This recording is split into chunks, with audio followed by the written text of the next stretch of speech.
பயிற்சி 5.5 question number 6. ஒரு அணு உலை குளிரூட்டும் தூணின் குறுக்கு வெட்டு அதிபரவளைய வடிவில் உள்ளது. கொஸ்டின் படமும் அவங்களே கொடுத்துருப்பாங்க, புக்கில் அந்த படமும் கொடுத்துருப்பாங்க, அதனுடைய சமன்பாடும் கொடுத்துட்டாங்க. இப்போ ஒரு கண்டிஷன் கொடுக்குறாங்க, தூண் வந்து 150 மீட்டர், இது ஃபுல்லாக 150 மீட்டர். இதில் என்ன ட்விஸ்ட் கொடுக்குறாங்கன்னா, மையத்திலிருந்து இதுதான் மையம், மையத்திலிருந்து தூணின் மேல் பகுதிக்கான தூரம் மையத்திலிருந்து அடிப்பகுதிக்கு உள்ள தூரத்தில் பாதியாக உள்ளது. அப்போ இது ஃபுல்லாக 100னா 100ல் பாதி எவ்வளோ? 50. நீங்கள் அந்த 50யும் 100யும் கூட்டுங்க, கொஷினில் கொடுத்த 150 வந்துடும். ஓகேவா? ஸோ இதுதான் நீங்கள் கரெக்டாக போட வேண்டியது. இது எல்லாமே ஒய் அச்சுக்குள்ளது இல்லையா? அப்போ நம்ம இங்கே பாயிண்ட்ஸ் எழுதும்போது இது முதல் கால் பகுதி, இதில் எக்ஸ் பாயிண்ட் நமக்கு எதுவுமே கொடுக்கல, அதனால் x1 வச்சுக்கிறேன். ஒய் பாயிண்ட் வந்து 50. அடுத்து இங்கே பாருங்கள், இதில் x1 வந்துட்டு x1 அப்படியே தான் வரும். இது வந்து 4வது கால் பகுதியில் வரதுனால -100ன்னு போடுறேன். ஓகே, இந்த சமன்பாட்டில் இந்த மதிப்பெல்லாம் பிரதியிட்டு x1ஐயும் இதை x2ன்னு எழுதலாம். மேலே இருக்கிறது x1, கீழே இருக்கிறது x2, இது வந்து x2. ஓகேவா? சரி, கொஷினில் கொடுத்துருக்குற இந்த சமன்பாடை எடுத்து இங்கே எழுதிட்டு அதுக்கு 1ன்னு பேர் கொடுங்க. இப்போ நம்ம ஃபஸ்ட்டு மேல் பகுதியை கண்டுபிடிக்கலாம். x1, 50ஐ சமன்பாடு 1ல் பிரதியிடுங்க. இது எக்ஸ் வர இடத்துலையும் ஒய் வர இடத்துலையும் பிரதியிட்டால் இந்த ஸ்டெப்பு கிடைக்கும்.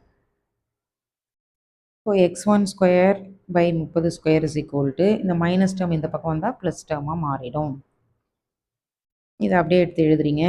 ஈக்குவல் இது எல்சிஎம் எடுக்கும்போது 44 ஸ்கொயர் இங்கே வந்துடும், ப்ளஸ் 50 ஸ்கொயர், மொத்தத்துக்கும் சேர்த்து 44 ஸ்கொயர்னு எழுதுகிறோம். சரியா? அது எல்சிஎம் எடுத்து எழுதுகிறோம். அடுத்தது x1 ஸ்கொயர் 30 ஸ்கொயர் பண்ணும்போது என்ன கிடைக்கும்? 900 ஈக்குவல் 44 ஸ்கொயர் பண்ணால் 1936, 50 ஸ்கொயர் பண்ணால் 2500, 44 ஸ்கொயர் பண்ணால் அது இங்கே என்ன பண்ணால் அதுக்கு ஆன்சர் கிடச்சிச்சு, அதே ஆன்சர் தான் இங்கேயும் கிடைக்கும்.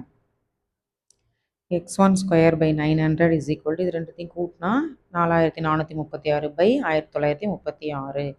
நமக்கு x1 தான் வேணும். ஸோ x1 ஸ்கொயர் இங்கே இருக்கட்டும், இந்த வகுத்தில் இருக்கிற 900 இங்கே போனால் பெருக்கலாக மாறும்.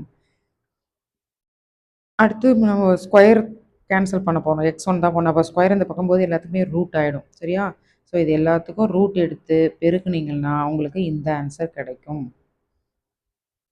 இதுதான் x1 நமக்கு கிடச்சிருச்சு. யார் x1? தேர்ஃபோர் மேற்பகுதி விட்டம் கேட்குறாங்க. சரியா? நம்ம கண்டுபிடிச்சது இந்த பார்ட் மட்டும்தான். அப்போ மொத்தம் இதையும் சேர்த்து இதையும் சேர்க்கணும். அப்போ 2ஆல் பெருக்கணும் விட்டம் கண்டுபிடிக்கணும். அப்போ ஆரம் தான் நம்ம எடுத்துருக்குறோம். விட்டம்னா இந்த ஆன்சரை என்ன பண்ணணும்? 2ஆல் பெருக்குனா நம்மளுக்கு 90.82 மீட்டர் கிடைக்கும். ஸோ ஒரு பார்ட் முடிஞ்சுது. அடுத்து அடிப்பகுதிக்கு போகலாம். அடிப்பகுதியோட பாயிண்ட்டு x2, -100. இங்கே எழுதிருக்க x2, -100ஐ திரும்ப எடுத்துன்னு போய் நம்ம என்ன பண்ண போகிறோம்? சமன்பாடு 1ல் பிரதியிட போகிறோம். சரி, எக்ஸ் வர இடத்துல x2 square by 30 square minus y வர இடத்துல -100 ஸ்கொயர் பை 44 ஸ்கொயர், ப்ராக்கெட்டுக்குள்ளே மைனஸ் போட்டிருக்கேன், ஈக்குவல் டு 1.